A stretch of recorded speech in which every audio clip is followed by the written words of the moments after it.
For today's painting, I am using a white charcoal pencil for my initial sketch on a 9 by 12 inch pre-painted canvas board. Wetting the charcoal pencil allows me to sketch lightly without creating dents in my canvas. After the sketch is complete, I add a few drops of water to my white acrylic paint. This will thin my paint and give me a smoother flow from the brush onto the canvas.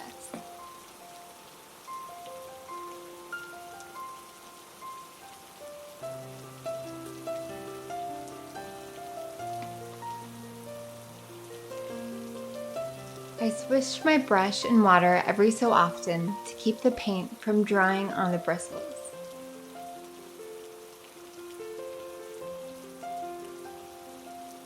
For this painting, I am just using 3 colors plus the titanium white: a crimson red, a phthalo blue, and a cadmium yellow.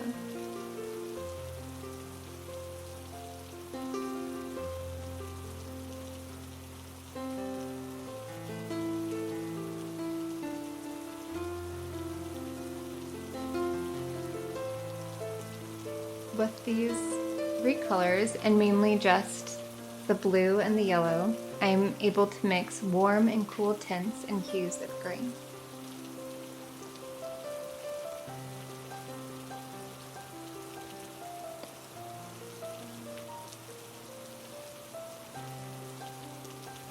My homemade Stay Wet palette keeps the paint from drying too quickly.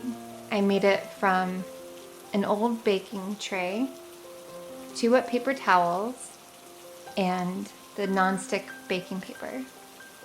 Then I make a red-brown for the stem, and I tried to make the colors match the fern that I have right next to me. I put down the lighter value first, as it's easier to go from light to dark than it is from dark to light with acrylics.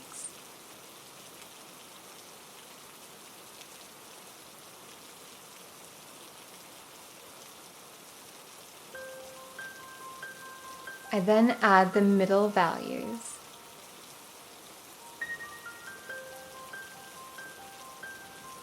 This would be the greens that I mixed just a little bit earlier. The blue greens and the yellow greens, and then the darker shades and hues. For the darker shades, I didn't mix the greens with black. I mixed the green with just adding a little bit more blue or a little bit of red.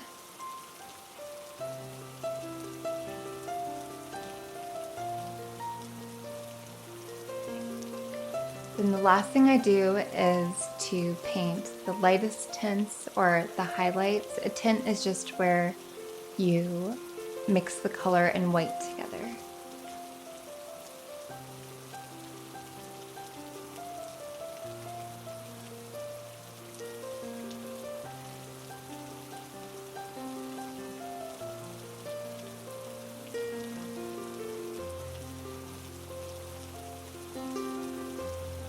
I also add the darkest values, or trying to paint the shadows, and I don't use black to make my darkest values or the shadows, so it's not really a shade, I suppose. It's more of just a darker hue, where I add more of the phthalo blue to it, or I add blue and red to the green to make a darker hue or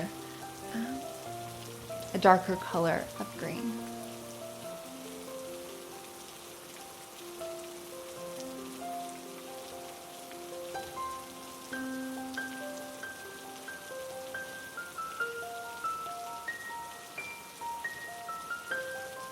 I thought painting the fern would be less complicated than it turned out to be. This is my first time painting a fern, but each little leaf or frond has texture, it has shading, light, dark. It has different values, different tones, different tints, different hues.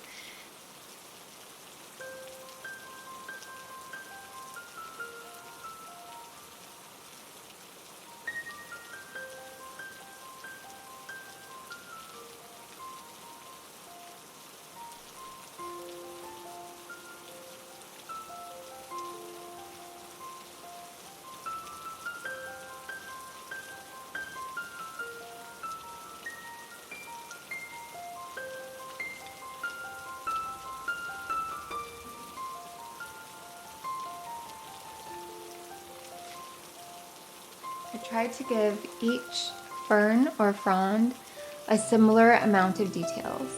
I wasn't going for photorealism, just making it look like it was a fern lying on canvas. Not that you could pick it up and it would, jump off the canvas, but that you could tell what it was.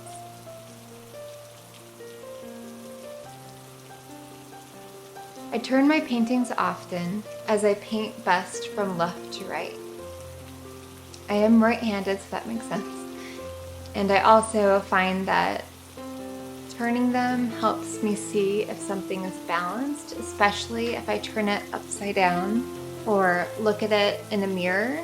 It really helps me to see if I need to add something to one side or another. In this painting in particular, I did add that last baby fern after looking at it upside down and seeing that it needed something to the left. It had more of a negative space, and so I added the baby fern to fill that in. And the baby ferns are so cute. They're soft and almost fluffy looking. And they're soft to the touch as well.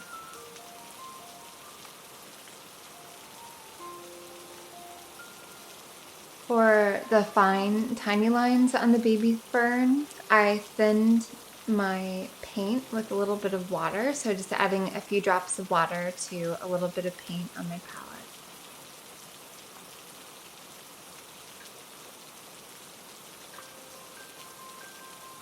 I also make sure to use a newly rinsed round brush. That way you don't have a clump of paint on your brush that you're trying to do a fine line with. It was relaxing to paint mainly in greens after painting in so many different colors for my last painting of the zinnias.